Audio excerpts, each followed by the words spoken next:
হাদিস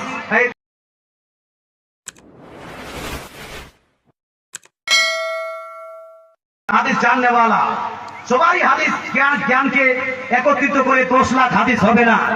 তবে ইমাম আহমদ বিন হাম্বল বলেন আমি একাই প্রায় 10 লাখ হাদিস মুখস্থ করেছি। জোরে বলেন সুবহান। আহমদ বিন হাম্বল 10 লাখ হাদিসের জ্ঞানী ছিলেন। ওই 10 লাখ হাদিসের জ্ঞানী ইমাম আহমদ বিন হাম্বল বলছেন, পুরুষের ক্ষেত্রে বুকে হাত বাঁধাটা উচিত নয়। পুরুষের ক্ষেত্রে বুকে হাত বাঁধাটা এটা হলো মাকরু। পুরুষের ক্ষেত্রে বুকে হাত বাঁধা এটা চলবে